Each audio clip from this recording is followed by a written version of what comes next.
Bonjour et bienvenue sur Prospect, l'espace où nous explorons les nouvelles opportunités en présence de professionnels. Et donc aujourd'hui nous avons l'occasion de recevoir Mathieu. Merci d'avoir accepté l'invitation. De rien, avec plaisir. Est-ce que tu pourrais rapidement te présenter ? Alors moi je m'appelle Mathieu Polo, j'ai 41 ans. Mon parcours professionnel, j'ai travaillé à la banque pendant 19 ans. Donc j'ai commencé en fait après mes études au guichet et après j'ai monté les étapes, j'ai fait du conseil particulier, du conseil professionnel jusqu'à la direction d'agence.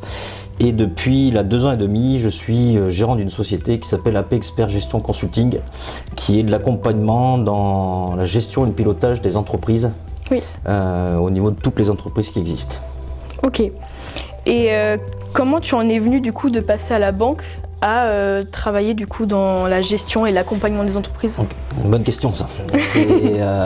En fait, je me suis rendu compte, alors j'accompagnais beaucoup les professionnels moi quand j'étais à la banque et je me suis rendu compte qu'il y avait beaucoup de professionnels qui maîtrisaient leur métier, qui étaient performants dans leur métier, mais tout ce qui est dans la partie plus du pilotage de l'entreprise, de la gestion derrière, c'était pas forcément quelque chose qu'ils avaient appris comme leur métier, mais qui avait besoin peut-être d'une aide pour aller plus loin, pour gagner en efficacité, pour arriver à être plus performant sur les sujets et surtout amener une visibilité en fait un petit peu avec des objectifs et de pouvoir respecter un petit peu ces choses-là. De pouvoir poser un cadre en fait. Ça peut être un cadre, c'est ça, c'est d'amener des éléments concrets mais qui sont analysés, étudiés, qui permettent en fait après la performance, en fait, simplement. Et concrètement, en quoi va consister ton travail au quotidien ? Une journée type, comment ça va se passer ? Elles sont variées, elles sont extrêmement variées, c'est ça la beauté de mon métier, c'est que je peux avoir en fait une journée type, ça va être des rendez-vous. Alors j'ai des rendez-vous programmés, entre guillemets, en fonction des clients que j'accompagne, où on a calé déjà nos dates, notre temps d'intervention. Et après, ça va être au-delà de ce qui est cadré et calé dans l'agenda. Il y a je suis chef d'entreprise comme eux, et il y a tous les aléas du chef d'entreprise en fonction des choses pour mon entreprise à moi et en fonction aussi des besoins que peuvent avoir les gens. Pour ça que la disponibilité au téléphone, par mail, où il y a plein de choses qui arrivent qui ne sont pas forcément calculées, mais il faut qu'on est présent sur le terrain avec eux pour les aider en fonction des besoins qu'il y a quand ils arrivent sur le moment donné. C'est vraiment ça, c'est important, c'est qu'on essaye de tout calculer au maximum de ce qui peut arriver. Mais la vie d'une entreprise, en fait, il se passe plein d'aléas et c'est de savoir y répondre efficacement, en fait. Et tu peux intervenir dans n'importe quel secteur, que ce soit un coiffeur, un boulanger, n'importe quel secteur. Oui, en fait, on intervient tout type d'entreprise, les TPE, PME, de 1 salarié à 20 salariés, de 50 000 euros de chiffre d'affaires à 30 millions de chiffre d'affaires. Il n'y a pas de règle, tous les secteurs, on peut être dans le BTP, dans le commerce, dans l'industrie, on peut accompagner vraiment tous les gens qui ont besoin d'un coup de main dans des parties qui vont être différentes en fonction de chacun par contre. Voilà, c'est vrai que l'accompagnement est vraiment personnalisé en fonction des besoins et des connaissances et compétences de chaque chef d'entreprise et dans ce qu'il a envie de faire là-dessus. Donc là, si tu aurais un exemple... Un exemple concret, il y en a plein. Je vais prendre un exemple de base qui est quelqu'un qui a créé un commerce que j'ai accompagné en fait au début dans la constitution du business plan, des objectifs au niveau de vente, de panier moyen, de tous ces ratios-là qu'on peut avoir, mais avec une stratégie commerciale derrière, jusqu'à aujourd'hui, aller l'aider pour avoir son financement bancaire et maintenant je l'accompagne dans le suivi des objectifs, des choses à mettre en place dans son entreprise, de la restructuration des fois qui va être juste des points de vente différents avec une stratégie, une personne qui a plusieurs points de vente dans un domaine. On va mettre la stratégie mais pas identique à chaque point de vente. Parce que chaque point de vente est différent, les produits qui sont vendus sont différents et on va vraiment adapter, mais on va en fait vraiment amener de la clarté, de la visibilité pour chaque objectif du chef d'entreprise en fait. de chacun de ses commerces, de chacun de ses sociétés, en fonction vraiment de ses besoins, quoi. Il y a beaucoup de différences entre les différents secteurs. Par exemple, un coiffeur, un boulanger. Est-ce que alors c'est... Ça reste toujours la même chose. Il faut des clients, il faut bien faire son travail et il faut gagner de l'argent. Oui. La finalité est la même en soi, mais il y a plein de chemins pour y arriver. Et ce qui va vraiment faire la différence, en fait, c'est cette méthodologie derrière de comment je peux être plus efficace dans mon entreprise pour automatiquement amener plus de performance. Oui. C'est-à-dire qu'on va beaucoup travailler sur essayer de réduire au maximum les tâches qui n'ont pas de valeur ajoutée en termes de temps, pour se concentrer sur des tâches qui ont de la valeur ajoutée et qui apportent en fait de la prestation au client, du conseil, qui apportent en fait des choses qui amènent après à gagner de l'argent. Oui. Parce que c'est quand même le but à la base. Oui, c'est ça, de toute entreprise. Voilà, c'est-à-dire qu'on n'est pas bénévole quand on est chef d'entreprise, on a du travail à faire bien entendu, et énormément de chefs d'entreprise bossent beaucoup. Après, c'est qu'on essaye de faire en sorte de bosser un petit peu mieux ensemble, parce qu'on va amener cette visibilité et la méthodologie pour mettre des actions en place qui soient efficaces, le plus possible. Donc il y a vraiment une dimension humaine dans ton travail avec les dirigeants, avec... c'est vraiment de l'accompagnement qu'ils attendent, ils t'appellent en fait, ils ont besoin d'accompagnement. C'est vraiment humain, c'est-à-dire quelqu'un qui n'aime pas l'humain ne peut pas faire le métier qu'on fait, parce qu'on va vraiment s'adapter en fonction de la personne, de comment il est, qu'est-ce qu'il voit, qu'est-ce qu'il a envie de faire. Ça a vraiment sa philosophie pour son entreprise, pour ses salariés, et c'est vraiment très important ça. C'est ça le plus important, c'est d'être en adéquation là-dessus. Par contre, dans chaque entreprise, en fait, c'est complètement différent, même si ça peut être les mêmes secteurs. Oui. L'humain est la base, après, comme tout, mais après, il faut mettre les bons outils. C'est-à-dire qu'on peut avoir demain une problématique de production dans une industrie, mais des fois, ça peut venir de l'humain, ça peut venir que la personne n'est pas bien formée, ça peut venir, il y a plein de problématiques, que le matériel utilisé n'est pas forcément le bon. Et c'est là où on va permettre aux chefs d'entreprise de faire un point, lever la tête, regarder un petit peu tout ce qui peut améliorer. Et en fait, moi j'ai un regard où je suis concentré sur ma mission avec lui pendant le temps que je suis présent. Oui. Je pense pas après à l'agenda, après aux problématiques qu'il peut avoir, aux fournisseurs qui a eu un souci, etc. On est vraiment, c'est là que je permets qu'on se pose et qu'on aille vraiment on a mis une action en place, où on en est, comment on la corrige, comment on la suit, et ainsi de suite. Que ça soit en fait vraiment des choses qui soient efficaces et qui perdurent dans le temps. Pas qu'ils soient éphémères. Oui. Parce que quand ça perdure après dans le temps, ça met un peu de temps à mettre en place. Des fois, il y a des actions qui se mettent très rapidement, d'autres, des fois un peu plus de temps. Mais après, quand elles sont efficaces et que tout le monde dans l'entreprise, ça fonctionne, on peut passer à la suivante. Il n'y a personne qui me contacte. Les contacts que j'ai, en fait, les gens, tout le monde pense qu'ils n'ont pas besoin. Oui, ils s'en rendent pas compte. Donc c'est toi qui vas venir. Si, ils s'en rendent compte, mais c'est-à-dire qu'en fait, aujourd'hui, ce que je fais moi, en complètement indépendant, etc., peu de personnes savent que c'est accessible à tout le monde, en fait. En fonction des besoins de chacun par rapport à ça. C'est-à-dire que aujourd'hui, moi, les clients, je vais les avoir surtout par des relais en fait d'experts, des domaines, de parties de conseil, des banquiers qui peuvent nous envoyer des clients, des experts comptables avec qui on travaille beaucoup en concomitant, parce que chacun fait son travail, qui est complètement séparé, pilotage. Et après, beaucoup de bouche à oreille. Une petite anecdote, un jour, je vais en prospection, je vais chez un client A pour lui expliquer ce que je fais et voir si je pouvais l'aider, qu'on pouvait prendre rendez-vous. Cette personne m'envoie chez quelqu'un d'autre, un de ses amis. Je vais chez un de ses amis. Cet ami-là, donc pareil, je lui explique, je lui dis que je viens de la part de ce monsieur, m'envoie chez un autre de leurs amis. Donc ok, je vais aussi faire le troisième, parce que je lâche rien moi, au niveau de ça. Et donc même discussion, et à la fin, le troisième client m'envoie vers le premier que j'avais vu à la base. Donc ce que j'ai fait, ce qui est rigolo là-dedans, c'est que j'ai repris un rendez-vous en fait avec les gens individuellement, je leur ai pas dit, et je les ai tous réunis au même moment.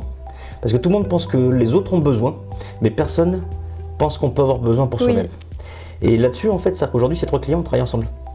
Et parce que tout le monde disait, lui, il a vraiment besoin de ce que tu fais, lui, il a vraiment besoin. Mais en fait, parce qu'on a du mal il y a tellement de choses à faire qui est très compliqué dans une vie d'entreprise que on ne prend pas le temps de se poser. 70% des choses qui sont mises en place, les chefs d'entreprise, ils y ont réfléchi, ils ont les idées, ils bossent dessus tout le temps, donc ils les ont ces idées. Et nous, on va vraiment amener cette méthodologie derrière de comment ton idée, on la transforme en quelque chose de concret et efficace derrière. Et en étant avec eux sur le terrain. C'est-à-dire que On est un cabinet de consulting au sens large des choses, mais le client va pas venir me voir, je vais dire, il faudrait que tu fasses ça. On va vraiment dire, ok, voici les solutions. Le client, ah, ça me plaît bien, ça me parle, c'est ce qui est en adéquation avec ma société, et on va le faire avec lui. Pour lui montrer les étapes, faire avec lui, on travaille ensemble. Donc quand c'est difficile, eh bien, c'est difficile pour nous aussi. Ouais. Quand c'est facile, bon, c'est super, hein, quand c'est facile, mais si tout était facile et que tout se faisait comme on voulait, ça serait pas marrant. Et il y a des fois, il ne faut pas avoir peur de l'échec, c'est qu'on se trompe. On se trompe sur une action qu'on a mis en place. Mais vu que la méthodologie qu'on a mis en place avec la visibilité, c'est qu'on se trompe. Au bout de 3 semaines, on essaye de comprendre pourquoi, on corrige quand il faut corriger. Donc, oui. Et des fois, c'était une idée qui était pourrie. Et l'idée qui était pourrie qu'on a essayé, eh ben, on l'arrête tout de suite. On n'attend pas 3 mois, 4 mois, 6 mois. Oui. Et c'est ça qui fait en fait gagner en efficacité de temps. Le temps aujourd'hui, il est précieux. Il y a des outils qui nous aident pour gagner du temps, mais rien ne remplacera l'intelligence humaine. Ouais, même si on peut se faire aider par des outils, notamment plein de choses, des outils informatiques et l'IA aussi, mais ça ne remplacera pas l'intelligence humaine. Parce que, comme on a dit tout à l'heure, c'est que chaque commerce fonctionne à sa façon en fonction de où il est placé, quel type de produit, quelle typologie de client. Il y a énormément de données en fait à prendre en compte que on va pas être sur dire ah ben tous les boulangers ils fonctionnent comme ça donc on va faire comme ça. Oui, bah oui, c'est clair. Oui. En fonction d'un boulanger qui est en plein centre-ville de Limoges où on est ou quelqu'un qui est à Saint-Martin-Terressus, c'est pas du tout la même chose. Ouais, complètement. Et alors des fois ils ont des problématiques similaires, mais il y en a plein où ça peut être différent, la chose. Et c'est ça qui est beau en fait, c'est que c'est tellement varié pour tout le monde que c'est là où on prend du plaisir et on est utile vraiment pour ces gens-là. C'est-à-dire que l'isolement du chef d'entreprise, on en parle beaucoup, tout le monde ne sait pas trop ce que c'est, mais d'avoir quelqu'un sur qui s'épauler, de dire ok, j'ai une problématique de quelque chose, il faut que j'échange avec quelqu'un, nous on est là pour ça. Oui. Et c'est très compliqué des fois dans le cercle familial, dans d'autres copains chefs d'entreprise, mais qui ont leurs problématiques à eux, mais ce n'est pas les mêmes entités. Donc ce qui est bien chez quelqu'un n'est pas forcément bien chez l'autre, et vice-versa. Donc on est vraiment la personne qui en soutient, qui est là pour faire avancer avec eux les choses, ça reste toujours leur entreprise. Et la seule satisfaction qu'on a, c'est quand quelqu'un nous dit merci et qu'on est utile en fait à ce qu'ils vont vraiment faire et dire ah, heureusement qu'on est là, on peut avancer. Et c'est ça qui est bien, c'est qu'ils ont l'idée en fait. Ils savent ce qu'ils ont à faire. C'est la mettre en place qui n'est pas évident. C'est la mise en place des fois parce que ça s'apprend pas en fait. Oui. Alors ça s'apprend aussi, il y a des formations etc. Mais c'est pas les choses, on va plus apprendre vraiment un métier, de savoir faire son métier. Oui. Mais le pilotage d'une entreprise, la gestion d'une entreprise, c'est pas quelque chose qu'on peut apprendre en une journée. Non, c'est clair. Il y a l'expérience, il y a de se tromper, de faire des échecs. Et quand on fait un échec ou une erreur, c'est de dire comment je fais la prochaine fois pour ne pas la refaire surtout. Oui. Donc bien sûr qu'on se trompe. Et moi aussi dans mon entreprise je me trompe, on tente des choses, c'est normal. Et tu interviens sur Limoges, en Haute-Vienne, au niveau national, tu peux avoir des clients de partout. Ouais. Alors on intervient principalement sur la Haute-Vienne. Oui. Pourquoi ? Parce que la présence physique est primordiale. C'est pas primordial, mais c'est important quand même parce que y a des choses qu'on va pouvoir ressentir, percevoir que quand on est sur le site. Aujourd'hui, j'ai beaucoup ma grosse zone, c'est la Haute-Vienne. Après, j'ai quelques clients à distance où on a mis un modèle en place qui nous convient, une façon de faire, où on va être sur de la visio régulier, sur les rendez-vous réguliers, et un déplacement qui va être un peu moins fréquent. Parce que tout simplement, c'est que j'ai un temps aussi, moi. Je peux pas être partout. Je suis qu'une seule personne qui a 2 bras, 2 jambes, comme tout le monde, et il y a un temps aussi à calculer. Et par rapport au coût que ça peut donner, si c'est très loin, tous les coûts de voyage, etc. peuvent être à la charge. Donc on va intervenir beaucoup sur la Haute-Vienne. Et par rapport à mon réseau, aujourd'hui, c'est pour ça qu'on est sur quelqu'un réseau. Aujourd'hui, on est 80 en France à faire le même métier, chacun avec ses connaissances, compétences. Et on peut intervenir, en fait, grâce à ce réseau, sur tous les gens qui peuvent avoir un besoin, n'importe où. En fait. Oui, il y en a partout de toute façon. Mais toute personne en fait qui a un besoin, il m'appelle, on trouve des solutions en fait. De voir après en fonction de la distance ou pas la distance, et c'est vraiment en fonction de l'opportunité. L'important c'est que le travail que je fais avec la personne, il soit efficace. C'est vraiment ça. Si c'est être là pour être là, aucun intérêt pour personne. On n'est pas là pour faire perdre du temps. On est là pour en prendre, pour en gagner beaucoup plus tard. tu es dirigeant, mais tu travailles pas seul, tu es en collaboration avec... tu as une équipe. Oui, alors c'est-à-dire qu'on a aujourd'hui, je suis associé avec une personne qui est lui gestionnaire de patrimoine, c'est-à-dire que nous dans l'entreprise, en fait, on va s'occuper de toute la partie partie accompagnement, pilotage que moi je m'occupe, la partie financière aussi, parce que par rapport à mon expérience dans la banque, on va dire je maîtrise, et lui va s'occuper de toute la partie patrimoniale fiscale, quand il y a des besoins, quand il y a des restructurations d'entreprise, quand il y a des choses, pour apporter du conseil, de la clarté au niveau de cette partie sociale, fiscale et patrimoniale des chefs d'entreprise. Après on s'entoure beaucoup, il y a des domaines qu'on n'est pas expert dans tout, bien entendu. Il y a des domaines comme on va dire le digital, les réseaux, c'est pas quelque chose que je maîtrise, et je m'entoure de personnes après indépendantes qui maîtrisent ces données-là, et quand moi je suis avec quelqu'un qui a besoin en fait de communiquer sur les réseaux, je vais l'orienter vers des experts de ce domaine-là. Ça va être la même chose sur la partie informatique, sécurité, etc. informatique. C'est pas un domaine moi que je maîtrise du tout. Pareil, pour mon entreprise, moi j'ai quelqu'un qui s'occupe de ça pour moi, parce que je ne maîtrise pas en fait.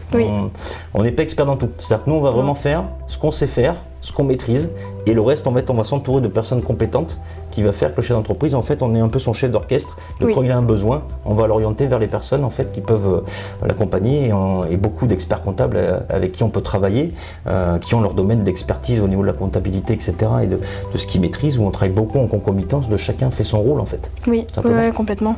Est-ce que tu vas avoir des choses à me dire par rapport aux outils ou des logiciels spécifiques que tu pour accompagner les entreprises? Oui, parce que aujourd'hui, quelqu'un qui va sur Internet, il y a 500 logiciels qui existent, il y a plein d'outils qui existent. Après, de savoir les bons, c'est en fonction de chacun. Il y a beaucoup aujourd'hui en fait de logiciels en fait à droite à gauche, mais qui peuvent pas être corrélés entre eux. La base en fait c'est vraiment la stratégie qui est mise en place sur un papier entre guillemets, si je peux dire ça comme ça, mais les outils vont permettre d'aider en fonction des besoins de chacun. Tout le monde a des logiciels de facturation. Des exemples très concrets, c'est qu'aujourd'hui, quelqu'un qui va avoir un logiciel de facturation, il va prendre juste ce qu'il a besoin de faire de base, devis, facture, etc., que ça fonctionne, situation, etc., que ça fonctionne, que ça soit nickel pour ses clients, que ça soit en bonne forme juridique. Mais par contre, tous ces logiciels-là, alors pas tous, mais une grosse partie des logiciels, ont des extensions qui vont amener dans l'analyse, le pilotage, et notre travail après, c'est que j'ai pas d'outils spécifiques, c'est-à-dire que nous on a des outils qu'on a au niveau du sein du réseau qui ont été développés spécifiquement pour le pilotage de l'entreprise, mais il y a des clients avec qui on travaille avec leur logiciel à eux et qu'on va en fait adapter sur nos outils à nous. L'important c'est qu'après derrière il y ait quelque chose de très clair et pas des 12 tableaux corrélés entre eux dans des schémas extraordinaires que chez l'entreprise il n'a pas le temps d'aller regarder ça. Non, c'est ça. C'est d'amener un outil en fait très très simple qui soit adapté en fonction de la personne. Un truc tout bête, ça va faire crier peut-être certains, mais des fois ça peut être juste un tableau Excel bien fait correctement pour quelqu'un, et des fois on a par contre des logiciels qu'il faut être beaucoup plus adaptés, où tout de suite on va avoir de la donnée.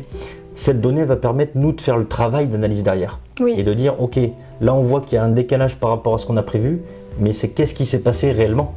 Et des fois il y a des explications qui est manque de business, des fois c'est des explications non, c'est que ça a été décalé au mois d'après, les choses comme ça. Donc c'est de pouvoir en fait aujourd'hui suivre en temps réel ce qui se passe vraiment dans l'entreprise et pas attendre en fait le bilan que les gens vont recevoir 3-4 mois avant la fin de l'exercice, parce que le bilan c'est sur le passé. Et nous on va essayer vraiment d'activer dans le concret. C'est-à-dire qu'aujourd'hui quelqu'un qui commence au 1er janvier, un exemple très simple, qui on fait un point de la situation au mois d'avril, qui a déjà du retard par rapport aux objectifs, on va tout de suite mettre des actions en place pour rattraper ce retard. Et on ne va pas attendre l'année prochaine pour dire ce qu'on va faire, ça va rattraper l'année d'avant. C'est d'amener cette visibilité qu'on sait où on en est aujourd'hui. Tous mes clients ils savent à 99% où ils en sont aujourd'hui. Alors pas au centime près bien entendu, mais à quelques euros près, ils savent exactement où ils en sont en termes de marge, en termes de résultats. La grosse différence qu'il y a qui est très importante, c'est dans le pilotage. Beaucoup d'entreprises pilotent au chiffre d'affaires. Dans la méthodologie que moi je mets en place, ça n'a rien à voir. On va piloter vraiment sur la rentabilité, les résultats derrière, en fonction, après alors il y a plein de ratios, mais les ratios que chacun a besoin sur des choses techniques, mais on va vraiment regarder qu'est-ce qu'on gagne derrière. Parce que faire du chiffre pour faire du chiffre, c'est de faire du chiffre qui est rentable. Et des fois on va peut-être faire moins de chiffres ou plus de chiffres, mais d'amener que sur les affaires, chaque affaire, est-ce qu'elle est rentable ou pas? Et de comprendre en fait le mécanisme, de dire ok, celle-là elle n'est pas rentable, mais pourquoi? parce que ça m'ouvre d'autres opportunités. Ça s'appelle de l'investissement. Quelqu'un qui a dit voilà, je fais des chantiers moi, aujourd'hui on va sur quelqu'un du BTP, aujourd'hui chaque devis qu'il a fait, chaque affaire qu'il fait, on va pouvoir calculer par rapport à sa main d'œuvre, sa marchandise, est-ce qu'il a gagné de l'argent et combien il a gagné au centime près. Il y a une donnée très importante aujourd'hui qui est le résultat et qui est aussi le coût de la structure journalière.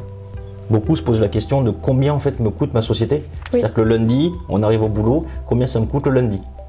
Oui. Alors il y a des gens qu'il faut adapter par jour, il y a des gens qu'il faut adapter par semaine, d'autres par mois, en fonction de les différentes activités. Mais c'est bien de savoir dans le coût global, et dans le coût global, on va intégrer en fait qu'est-ce que veut gagner comme résultat l'entreprise. Oui. Parce que le but d'avoir une entreprise, c'est pas de dire ok c'est bien, on a gagné de l'argent il a servi à payer tout le monde, à payer toutes les charges, et par contre à la fin il reste rien. Ouais, c'est ça. Parce que s'il reste rien, on ne peut pas investir, on ne peut pas développer. Oui. Le but c'est de dire ok combien on veut gagner l'entreprise, et après ensuite on va mettre tous les ratios de charges que tout le monde, qu'une grosse partie des gens connaissent, bien entendu. Et d'aller vraiment fixer cet objectif de dire on veut que l'entreprise gagne ça. Et après, quand on a des sous, on a le pouvoir de décision. Oui, bah oui, complètement. C'est plus simple. Quelles sont les principales difficultés que tu vas rencontrer aujourd'hui, toi, dans ton métier, ou alors les dirigeants, les difficultés qu'ils vont rencontrer? Alors, il y a tout, mais vraiment aujourd'hui, les 3 points très essentiels, c'est un manque de visibilité qui ne permettent pas d'avoir des décisions éclairées. C'est de savoir, on sait à peu près où on en est, on sait à peu près ce qu'on doit faire, mais on ne sait pas précisément.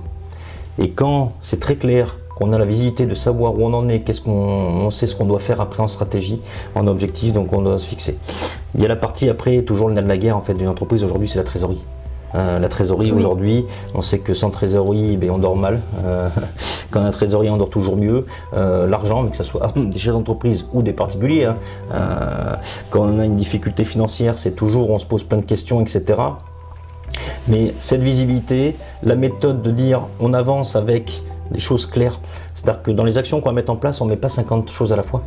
Surtout pas. Il faut mettre par ordre de priorité et dire la première action c'est celle-là parce que celle-là qu'est-ce qu'elle va amener. Et dans ce qu'on veut faire, on y va, on la met en place, ça fonctionne partout, c'est nickel, on passe à la suivante. Oui. On peut en gérer, 1, 2, 3, mais maximum. Il ne faut pas être sur tous les fronts parce que quand on fait plein de choses à la fois, au final, on le fait pas bien. On le fait pas bien, ou on le fait mal, ou on le fait pas, ou on oublie une en route. Et il vaut mieux des fois se concentrer sur 1, 2 tâches et les faire, que ça soit bien ancré, que ça fonctionne, et après d'accélérer sur le reste au niveau de ça.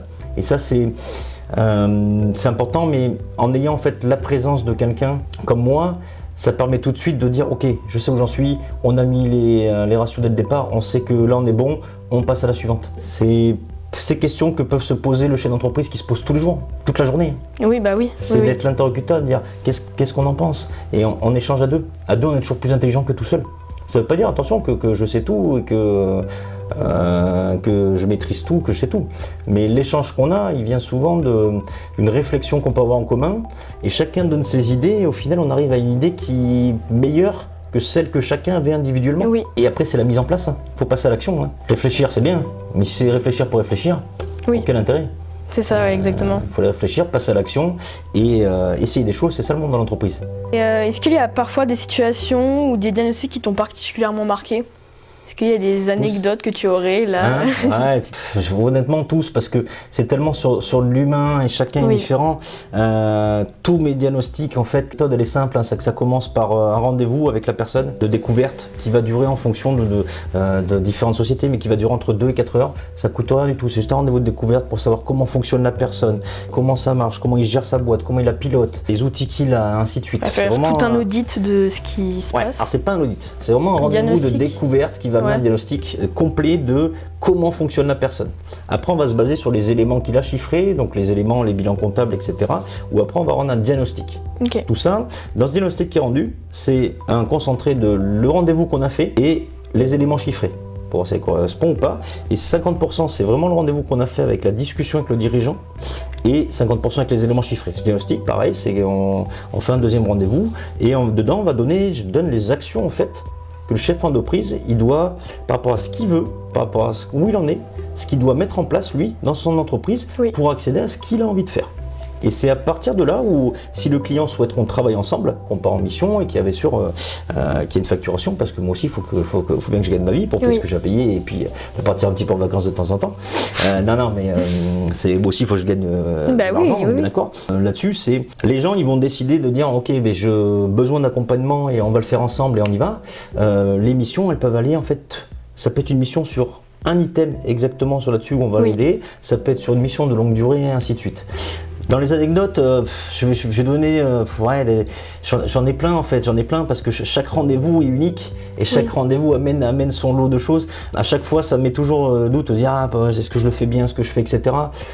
Ou après, c'est une satisfaction. Je suis allé un jour chez un électricien, on fait le diagnostic, quelqu'un qui est tout seul depuis 20 ans, qui bosse super bien, légèrement en difficulté, mais qui était tout seul en fait, depuis un moment. Et on a fait un rendez-vous qui a duré 3 heures. À la fin de ce rendez-vous, je pars, etc.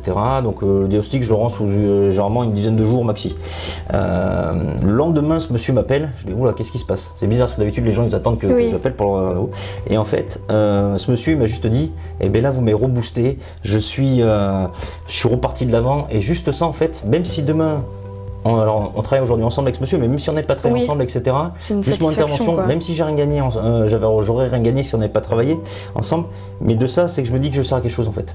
Et que j'ai pu être utile parce qu'il a vu qu'il n'était plus tout seul et qu'il y aurait quelqu'un avec lui, que dans ses besoins qu'il a, dans la visibilité, dans le pilotage de sa boîte, j'allais l'aider et automatiquement il allait gagner des choses. Parce que ça fait 15 ans que j'accompagne des entreprises. Je maîtrise pas tout, oui, mais j'ai une grosse connaissance sur chaque domaine d'entreprise et sur ce qui peut aider pour faire avancer les gens. On me dit beaucoup en fait merci, mais sur le fait parce que ils savent que je suis présent. Et ça peut être dans tous, des fois c'est des petites problématiques avec un fournisseur, avec des salariés, avec des choses où ils ont juste besoin d'échanger, où la personne passe un coup de fil et pendant 15 minutes il m'explique son problème et des fois c'est aussi pour avoir mon avis, mais il peut en parler à quelqu'un.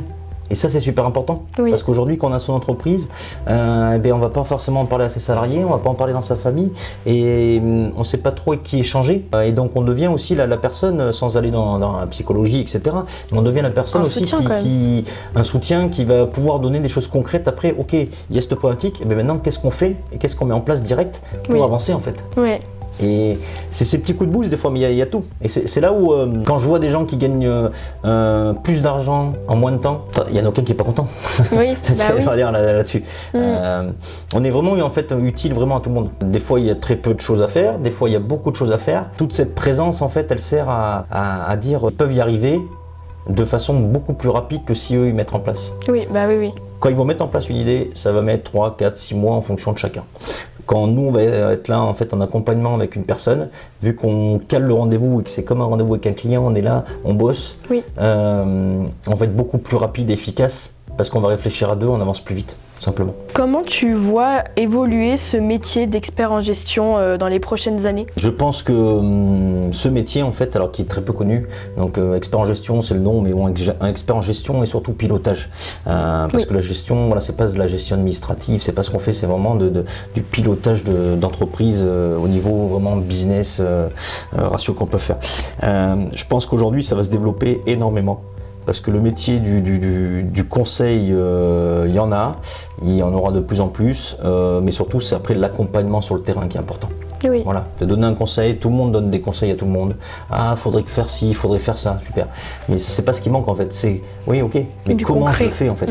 Parce que tu te doutes bien que quelqu'un ça fait 10 ans qu'il est dans son entreprise, il sait les choses qui peuvent améliorer, il voit pas tout, mais 70%, 80%, ils voient ce qu'ils ont amélioré et c'est plus d'avoir, ok, comment je fais là en fait concrètement? J'ai envie de développer ce business là, comment je fais? Et ok, moi je sais, j'ai la méthode, on va le faire ensemble.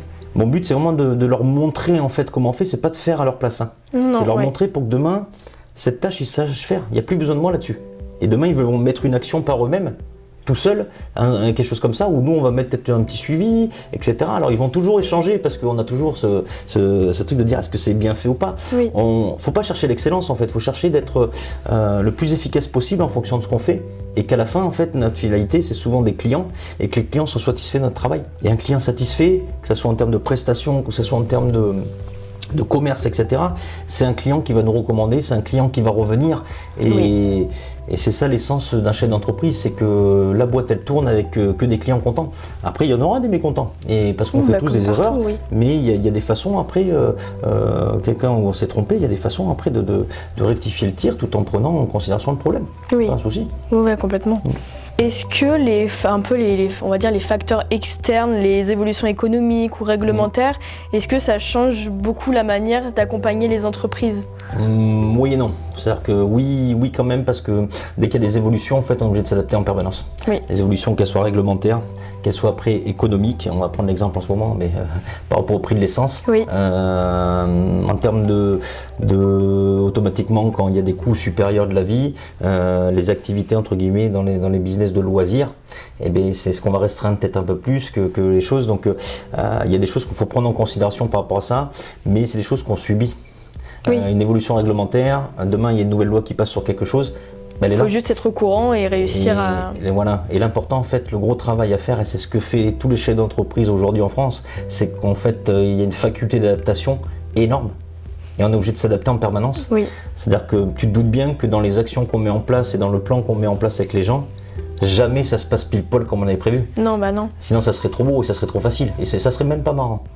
C'est tout exactement. On avait prévu comme ça se passe comme ça serait même pas marrant parce qu'on réfléchirait même pas, etc. Oui. Et là, c'est de dire ok, il y a une donnée qui a changé, et ok, tout de suite, on avait peut-être pu anticiper, on va travailler ce sujet et on va avancer dessus. Et tout de suite, pas attendre 3 mois, 6 mois, 1 an. Oui. Là, il y a une donnée, une grosse évolution réglementaire qui arrive avec la facturation électronique, où aujourd'hui, il y a des infos qui circulent de partout. Il y a des gens qui savent exactement, il y a des gens qui ne savent pas. Et c'est en fait entre où trouver l'information. On va trouver l'information aujourd'hui sur Internet, etc. Il y a plein d'informations. Oui. Par contre, la bonne et comment on fait, c'est des choses où ça peut paraître complexe. Oui. Donc bien sûr, après il y a des experts comme l'expert comptable, il y a des personnes qui maîtrisent le sujet. Après il y a des experts dans les domaines des logiciels, etc. qui vont donner. Mais c'est qu'on a toujours ça en fait de savoir, il y a une évolution, comment je fais moi à mon niveau. Oui. Et chacun est différent. Voilà. Et ça c'est une grosse évolution réglementaire qui arrive en septembre. Oui. C'est demain. Hein. Ah oui, ça. Et aujourd'hui, je serais curieux de savoir le nombre de personnes qui sont prêtes, qui ont déjà mis l'outil en place, parce qu'il va avoir juillet-août. Je suis pas sûr qu'aujourd'hui il y ait beaucoup d'entreprises qui ont mis leurs outils en place. Je pense qu'il y a 30% aujourd'hui qui ont déjà vu les choses, et il y a peut-être 70% encore qui sont pas, parce que on l'entend, on le voit, on reçoit des mails, mais de passer à l'action.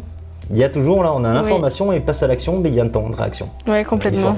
Donc, si une entreprise souhaite se faire accompagner, comment elle peut prendre contact avec vous ou avec le GCL. Avec le GCL. Grosso modo, moi, pour me contacter, faut m'appeler. M'envoyer un mail. Je mettrai les coordonnées. On mettra les coordonnées en bas, mais il faut m'appeler ou m'envoyer un mail. Il faut bien prendre en considération que de faire un rendez-vous, ça vous coûte rien. Quoi qu'il arrive, vous allez peut-être perdre 2 heures de votre temps, mais vous aurez appris des choses. Ça va vous donner des informations, ça va vous donner des éléments qui vont vous servir. Donc en fait, c'est pas une perte de temps pour moi du tout. Je suis là pour ça, et moi je suis là vraiment pour aider tous les chefs d'entreprise qui veulent passer à l'action et se développer. Après sur le réseau, en fonction de où vous êtes en France, il y a un site internet qui s'appelle expert avec un s gestion.fr, où il y a toutes les missions qu'on peut proposer, parce qu'on a parlé d'une partie, mais il y a plein d'autres missions aujourd'hui qu'on propose qui restent centrées sur bien sûr les chefs d'entreprise et l'accompagnement des entreprises. Qui vous avez sur ce site, et puis vous avez possibilité en fonction de votre lieu de trouver l'interlocuteur local qui est dans votre zone de chalandise, comme on dit dans le commerce. Donc si on veut savoir plus sur les services du GCL ou de suivre l'actualité, ça va être sur ce site internet. Sur ce site, oui. Sur ce site, il y a toutes les informations. Il y a, vous allez voir, il est assez complet, il est assez simple, il est très lisible, et il y a toutes les nouvelles actualités qu'il peut y avoir sur les chefs d'entreprise, sur différents types de métiers, dès qu'il y a de la réglementation qui sort, donc ça vous donne quelques informations. Ça vous permet aussi de cliquer pour faire un diagnostic de votre entreprise. Comme je dis, c'est qu'il faut en profiter, parce que d'avoir un regard extérieur de quelqu'un, ça mange pas de pain. Ça, comme j'ai dit, moi, c'est que pour moi, ça coûte rien aux gens, mais ça permet peut-être d'avoir une vision différente de quelqu'un d'extérieur par rapport à ça. Donc, moi, je vous conseille fortement de faire ça. Vous perdrez rien en fait, quoi qu'il arrive. Vous aurez que des informations qui pourront vous être utiles. Après, vous souhaitez être accompagné, vous souhaitez pas être accompagné. Ça, c'est un choix après personnel de chacun. Il faut bien prendre en considération. Tout le monde pense que être accompagné par quelqu'un comme moi dans une entreprise, ça coûte extrêmement cher, etc. Non, tout adaptable, c'est en fonction des missions. Ça, comme je l'ai dit tout à l'heure, c'est que mon plus petit client, entre guillemets, c'est quelqu'un qui est tout seul, qui fait 60 000 € de chiffre. On travaille ensemble, pas de sujet d'argent, entre guillemets, parce qu'on est un investissement en fait. Oui, complètement. Et par rapport au coût qu'on va avoir dans une année, si aujourd'hui on arrive à faire rapporter beaucoup plus que notre coût d'investissement qui est là-dessus, oui. Ben, tout est gagné. Donc faites-le. Le prix, après vous verrez après, mais le prix c'est en fonction, c'est comme vos prix que vous pratiquez, c'est en fonction de la qualité de service qui est proposé. Rien n'est cher, rien n'est pas cher, c'est la qualité derrière qu'on va avoir. Voilà, vous m'appelez, vous m'envoyez un mail, je suis dispo et on se voit et on discute autour d'un petit café. Eh bien super, merci pour d'être venu à cette interview. Avec plaisir. Et on se dit à bientôt et voilà. Merci à toi.